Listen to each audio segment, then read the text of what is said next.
India digital हो रहा है। अब सिर्फ शहरों में ही नहीं बल्कि गांवों में भी इंटरनेट का इस्तेमाल करने वाले लोगों की संख्या बढ़ती जा रही है। मोबाइल फोन और इंटरनेट की बढ़ती डिमांड को देखते हुए इस क्षेत्र में भारत एक बड़ा बाजार है। इसी को देखते हुए कई कंपनियां देश में ही अपने प्रोडक्ट्स बनाने भी लगी हैं। देश में मैन्युफैक्चरिंग करने पर इन कंपनियों को प्रोडक्शन लिंक्ड इंसेंटिव यानी कि PLI स्कीम का भी फायदा मिल रहा है और इससे भारत भी मैन्युफैक्चरिंग हब के तौर पर उभर कर सामने आ रहा है। और अब तो देश में बनने वाले मोबाइल फोन के एक्सपोर्ट ने भी एक बड़ा आंकड़ा बना लिया है। जी हाँ, भारत से मोबाइल फोन का निर्यात 11.12 अरब डॉलर के करीब पहुंच गया है। उद्योग संगठन Indian cellular and electronics association यानी कि ICEA के आंकड़ों के अनुसार इस कुल निर्यात में आधी हिस्सेदारी मेड इन इंडिया आईफोन यानी कि एप्पल कंपनी की है। वहीं सैमसंग फोन की 36,000 करोड़ रुपए के फोन निर्यात करने के साथ ही करीब 40% हिस्सेदारी है, जबकि कुल निर्यात में बाकी कंपनियों के मोबाइल फोन की हिस्सेदारी करीब 1.1 अरब डॉलर रही है।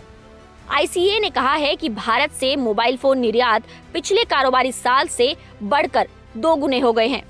वित्त वर्ष 2021-22 में भारत से मोबाइल फोन निर्यात 45,000 करोड़ रुपए था, जो वित्त वर्ष 2022-23 में बढ़कर 2 गुना यानी कि 90,000 करोड़ रुपए, जो कि 11.12 अरब डॉलर को पार कर गया है।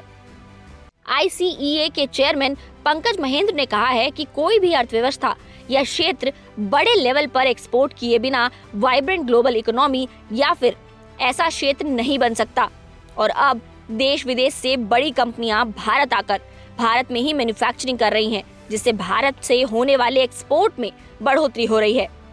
तो चलिए आपको ये भी बताते चलें कि इलेक्ट्रॉनिक्स निर्यात भी 58% बढ़कर 1,85,000 करोड़ रुपए हो गया है। सरकार ने देश से 10 अरब डॉलर के मोबाइल फोन निर्यात का लक्ष्य तय किया है। वैसे तो आप ये भी सोच रहे होंगे कि इस एक्सपोर्ट का फायदा क्या होगा, तो इसका सीधा फायदा भारतीय अर्थव्यवस्था को मिलेगा। इससे हमारी इकोनॉमी और मजबूत हो जाएगी और इसके साथ ही देश में मोबाइल फोन की मैन्युफैक्चरिंग से भारत में मोबाइल फोन के दाम भी कम होंगे, जिससे ग्राहकों यानी कि आम आदमी को सीधा फायदा मिलेगा। तो ऐसी ही कुछ वीडियोस के लिए बने रहें हमारे साथ और देखते रहें जागरण बिजनेस।